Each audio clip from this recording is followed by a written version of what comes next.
Kai Ninja here, your fellow Shinobi brethren. It's an exciting time to be a Nintendo Switch owner, especially if your Nintendo Switch can be hacked. Now, today I'm going to be showing you guys how to get Melon DS or a Nintendo DS running on your Nintendo Switch full speed. But before we do all that, I want to quickly shout out to, first and foremost, my wonderful sponsors. You guys keep the channel alive. Thank you all for sponsoring me and allowing me to get more money than what I normally would get and get my videos a lot more reach than what they normally would as well. But I want to thank you all for that, and shout out to every one of you that are sponsors, by the way. And also a huge shout out to the developers of this application, Hydreigon and Cat Lover 007. Wonderful names there, pretty interesting if you ask me, but I want to say thank you to them because without them, none of this would be possible. So with all that being said, let's jump over into the tutorial side of this, and I'll see you guys then. All right, guys, before we begin, this is very important. Your Nintendo Switch must be hacked. If you do not have a hacked Nintendo Switch or know how to hack a Nintendo Switch, click the card at the top right of the screen, and it should take you to a tutorial that I made that's fairly quick on how to hack your Nintendo Switch. But without further ado, we can jump into this. If you don't have a hacked Nintendo Switch, you can't open up games and make them turn into things like this. So this is supposed to be booting up a game, but it's not booting a game. It's taking me to the homebrew menu. You won't be able to do that if you do not have a hacked Nintendo Switch. So make sure that you have a hacked Nintendo Switch before you even try to begin this tutorial. All right, guys, so for the first step of this, you're going to head over to github.com. It's a link down in the description below, the first link you see. And you're going to go scroll down. It's going to take you to Melon DS 0.8.3 for Nintendo Switch. I'm going to click on this right here, this file, the zip file, and you're going to download it. When you click it, it's going to automatically download it. I've already downloaded, so I'm not going to do it for the sake of saving time. Then you're going to go back to the My YouTube page. You're going to click on the second link in the description below. That's going to take you to gbatemp.net, one of the best websites for hacking and homebrew and etc. gaming in general. And it's going to take you to the thread for the Melon DS on page 35. When you get to page 35, you're going to scroll down all the way down past all of this until you see this wonderful post right here that says, can you add the ability to close/open the lid? You're going to download this file right here, and you're going to unzip that, open both of those, unzip them to your desktop. When you do that, you're going to have a folder that says Switch from the GitHub file, and then from the GBAtemp file, you're going to have a melonds.nro. You're going to open the folder for Switch. You're going to go inside where it says Melon DS, and you're going to replace the Melon DS inside there. Once you've done that, you're going to close out the folder. You're going to quickly go back to my YouTube page, and you're going to click on the third link in the description below. So when you get to the third link in the description below, it's going to take you to this website right here, MU Paradise. This is where you're going to get your BIOS and firmware files for Melon DS to be able to run properly. So here you're going to click on down where under it says download/website, click on Nintendo DS. When you do that, it would download, and then you open it. This will be the contents that are inside. You just drag that to your desktop for now. I've already done that. The files are right here. You're going to take those and open this folder back up, go on Melon DS once more.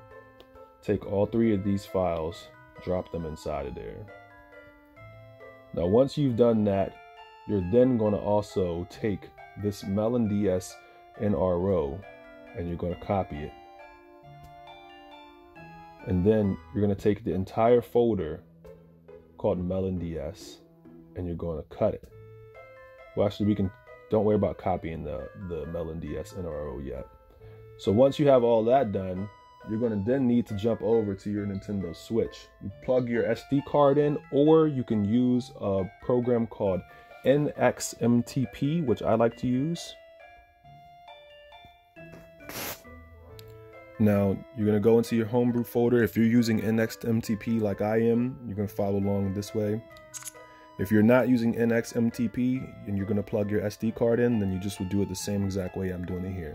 So NXMTP, this allows you to transfer files that are less than 4 GB between your Nintendo Switch and your computer. So now we're going to hop over to the computer. So now that we're on the computer, you're going to double click on your SD card. That folder for Melon NDS, you're going to paste it inside of the root of your SD card. Now I've already done this just for the sake of the video. I'm not going to do it again, but I will tell you how to do it. I don't want to overwrite my files. You paste it in the root of your SD card, and then you're going to go take that same exact folder, whether it's already on the root of your SD card or not. And you're going to go inside of it.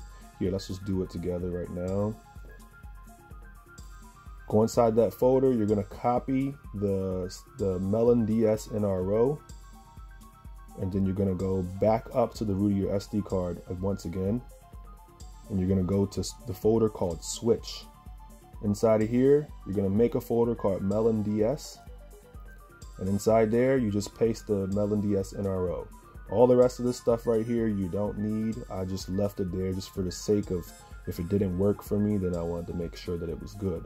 Now, this is a crucial, important part. If you want this to work, you need to set it up this way. You have to make a folder on the root of your SD card called ROMs. And inside of that folder, you need another folder called DS. When you go inside that folder, you need to put all your Nintendo DS ROMs in there. Now keep in mind, the saves for the game will be inside of this folder, and so will all of the ROMs. So make sure your ROMs are set up that exact same way, or else it will not work. Now with all that done, you can jump over to the Nintendo Switch. Now if you're using NXMTP like I am, you can just press X to terminate. If you're not using it and you're using the micro SD card, just pop your micro SD card back into your Nintendo Switch after you've ejected it from your computer, and then you're going to want to go ahead and boot back up into your custom firmware. This is a really crucial part as well, or else it will not work right if you do not follow this specific step. Normally you launch your homebrew application by holding R and going into the album like this. You'd have to hold it, obviously. I didn't hold it. You'd have to hold it and it will launch you to the album. You don't want to launch it that way. You want to launch it using another game, and specifically Atmosphere, the custom firmware itself allows you to do this, so you might need to be on Atmosphere in order for this to work. Hold R, boot a game, and keep holding R. It'll take you to the homebrew folder the same exact way that it would if you were on the album. Now that you're in here, you're going to see Melon DS Switch Fast Alpha. I'm going to click that. You'll be greeted with 3 windows. Now at first the windows will be all bunched up on top of each other. Don't worry, just take them, drag them apart, and then you will have to also resize them. There's a little thing in the corner here where you can resize it to whatever you want. You'll need to resize it. You're going to set your overclock to 1785 millihertz. Once you do that, you're going to go ahead and select which ROM you want to load. I personally am a fan of this GUI, but apparently the developer doesn't like the GUI, or at least he says he's planning to update it. I personally like it. I would just like the ability to use buttons to be able to move around in the GUI, but either way it still works just fine.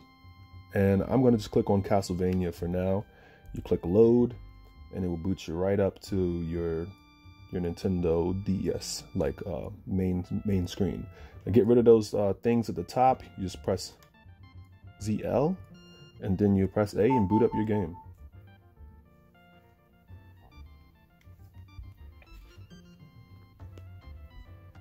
And from here you can see we have a perfect full speed Nintendo DS emulator running completely full speed. I don't recommend downloading any games you do not legally own or have the rights to be using.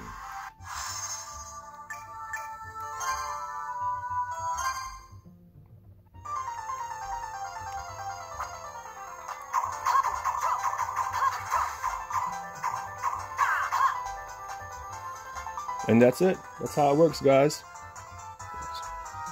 Thanks for watching, guys. I appreciate it.